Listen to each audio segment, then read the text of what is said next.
The reason I ask is because when I told guy friends, these were their responses to me. Are you sure you don't just regret having sex? Did you lead him on? Were you drunk? So, thanks to the guys who responded with helpful and genuine things, you kind of restored my faith in men a little.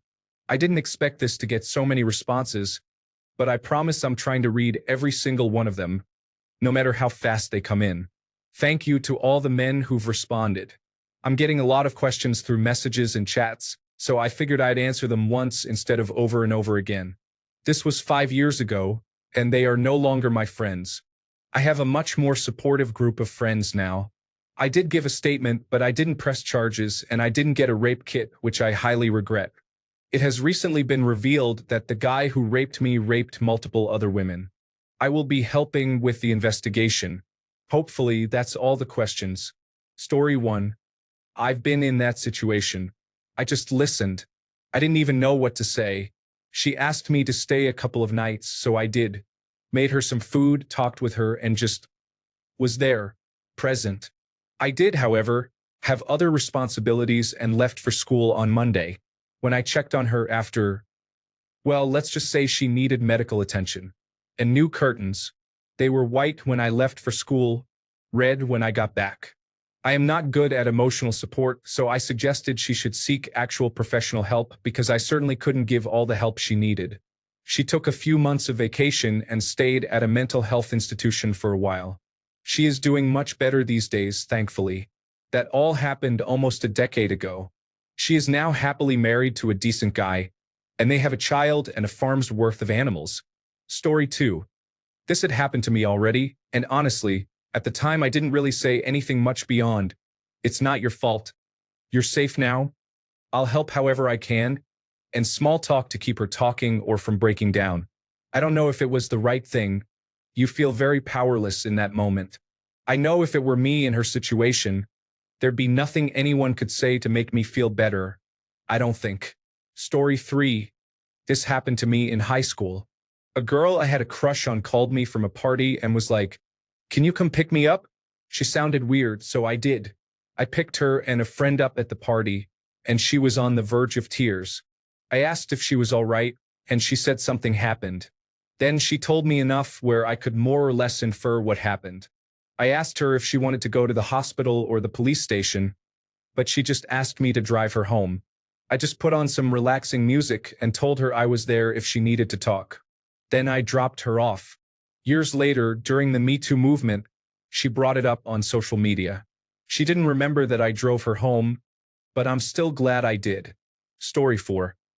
My girlfriend came out to me that she was raped when she was a preteen, but at this current time doesn't want to take any action against the guy. Since right now we are in a long-distance relationship, it makes it hard for me to do anything about it other than be there and support her with whatever she decides to do. Story 5. Usually, if someone is confiding in you like that, they just need someone to listen. Men often try to find solutions or provide advice, but usually the other person just wants to talk. Story 6. How am I even supposed to react to something like that? I don't know what I would say, but obviously a fundamental part of being friends is supporting each other through hard times. Story 7 happened to me recently. Not just a friend, but my ex. And she was assaulted by someone in my friend group. The guy didn't seem to be the type to do it, but she made sure to message him on Facebook to get proof it happened. I was supportive and so disgusted with my friend that I messaged every girl in our group and told them what happened so they could keep an eye on him if he acted out again. I think the entire group should have nothing to do with him, but it's not their fight to fight, so unfortunately, they still hang with him from time to time. Just to give some more details and answer some questions, the assault wasn't full-on rape. He grabbed her neck and tried to kiss her, which she then pushed away. It was done while he was mostly sober and she was very drunk, for in the morning in a dark street.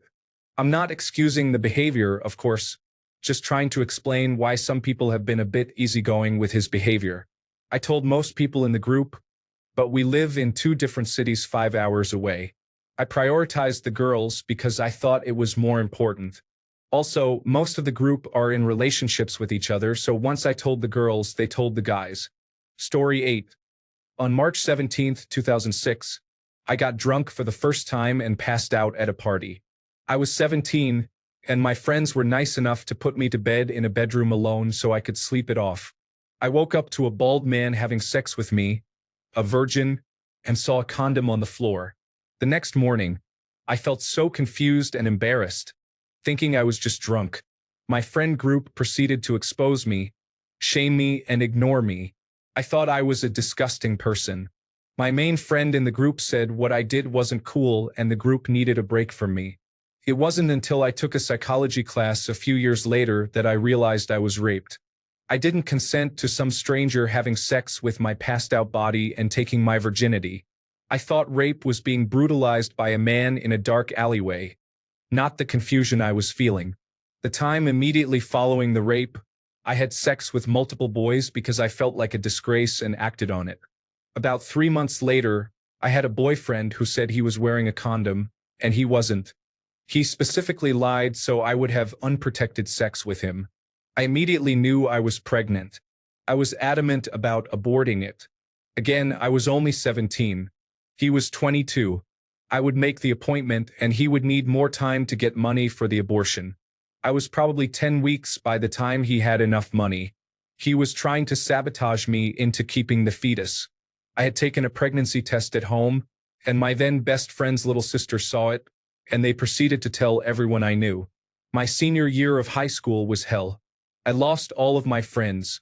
I had to keep the abortion a secret from my family, and that warped my mind. I developed a drinking problem, partied a lot, had a lot of promiscuous sex, caught a couple of curable sexually transmitted diseases, gained a lot of weight, became depressed, and became so lost, remaining emotionally immature. Suddenly, you're 32 and realize you wasted 15 years of your life for something that was never your fault. I still blame that original guy friend who shamed me. If he would have recognized that his vile 22-year-old friend should never have had sex with an unconscious girl, my life would be so different today. Story 9. I was sexually assaulted too, by my cousin who was living with us in our house when I was around 14 to 15 years old. I was too embarrassed to tell anyone about it because of the embarrassment I felt when it happened, but I finally mustered the courage to tell my dad about it. I'm sorry you have to go through this. It sucks to feel helpless, but if you can trust us Reddit strangers about what happened to you and to others who are or were in the same situation, feel free to drop a direct message. Let's support each other, especially during these trying times. Story 10. Dude, I've been approached on this subject multiple times. Originally, all attention on her, try to listen, etc. This happens so often now that I just get angry at how often it happens. Story 11. This also happened to me in college several times. An ex of mine that I was still close with broke down to me and told me how she was with her church friends and felt safe. And then one of them took advantage of her and raped her when she fell asleep after a couple of drinks. The second time, a friend of mine opened up to me and admitted how she was taken advantage of by her high school teacher and repeatedly raped in her senior year of high school. It was horrifying to hear, and she was suicidal over it. I talked her out of taking her life several times. Honestly, for both times, I didn't know what to say. I just stayed with them and tried my best to be there. Our school offered counseling too, so I offered to go with them as I'd been going for my own reasons. I always try to take care of my friends, but it just felt so powerless to hear that from them both. It's not like I could change what happened. All I can do is be there while they come to terms with it and decide how they want to move forward. I'm a dude, but honestly, I get so disgusted by how other dudes can act sometimes, even disgusted by how I used to act in the past. I can't empathize well with how difficult it can be, but I'll do my best to understand. Story 12. My late wife told me about her sexual assault in school when she was only 13 to 14. I was heartbroken that anybody would do this to her. Any friend, regardless of their gender or sexuality, is welcome to confide in me and hopefully knows that they are safe in my presence. My first reactions in the past have always been, I am so sorry this happened to you. And then I thank them for even telling me in the first place because it isn't easy. Everything else I leave up to them because it isn't my place to do anything else. I always try to be there for my friends. Story 13. Pro tip from my own experience. Do not say you believe your friend and then continue to remain friends with the assaulter. Forget you, Dave. Sorry this happened to you. Story 14. A close friend told me recently that someone who assaulted her when she was a teenager came back into her life and has been stalking her. I stayed on the phone for hours reminding her it's not her fault, and I have encouraged her to fully report him. I wish I could do more. I wish I could be at her place when he shows up so he couldn't run from what he's done. I'm sorry your friends have not supported you. You deserve better because it was not your fault. Story 15. Just be supportive and calmly listen to what she has to say without asking too many questions. I'm a guy and I was drugged and assaulted by two girls, and almost everybody I told besides my two closest friends and my girlfriend smiled, joked about it, or acted like I lucked out. An involuntary threesome with two attractive women must have been awesome, right? I told campus security, and they asked who the guys were, and when I told them it was girls, they smiled, so I left. The best thing you can do for anybody is listen and tell them what they need right in that moment. Never judge and don't ask probing questions if you can help it. Story 16. One of my best friends was assaulted by a friend of hers. It didn't get as far as penetration because she managed to hit the guy hard enough for him to decide to back off. I remember her telling me about it, and it was one of the deepest, most anger-filled moments I can recall. The guy got arrested for trying it with another girl a few days later at a party, and pretty much the entire party was beating him up. Someone had called the police during all of that, and he was taken away. I regret not being there because to this day I still want to beat him up. Another friend of mine also got assaulted at a party. She had gotten drunk, and her ex was upset that she was dating someone new and, like the piece of garbage he is, in his own words, felt like he deserved her virginity. Typing this out is making me angry all over again.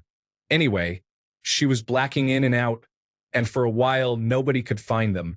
Eventually, people found him in the middle of violating her as she was unconscious, with his hand over her mouth in case she woke up screaming. Some people at the party had seen when he brought her to the room but didn't say anything. They gave some excuse at the time, saying they thought she was flirting with him and whatever. But when other people noticed what was happening, they rightfully pulled him off of her and, like the story above, beat him up. To make matters worse, the ex was a family friend of hers, and her brother and I are decent enough friends. I heard all of this because, while the sister was at the party, the brother and I were out at another friend's place.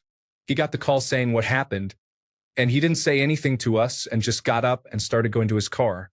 I followed him, and all he said was he was going to kill someone. He's one of the calmest people in the world and doesn't even say that kind of thing as a joke, so I immediately knew it was serious.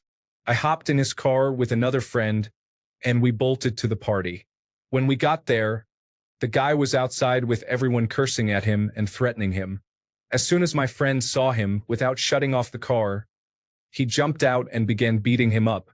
Police showed up just after he started and arrested both my friend and the guy. However, when people properly explained what was happening, the officer let my friend go with a warning and told him that if the guy decided to press charges, then they would have to come back for him. The guy was going to press charges, but his entire family disowned him, and he eventually decided not to. The guy is in jail now, and last I heard, they beat him up regularly in there.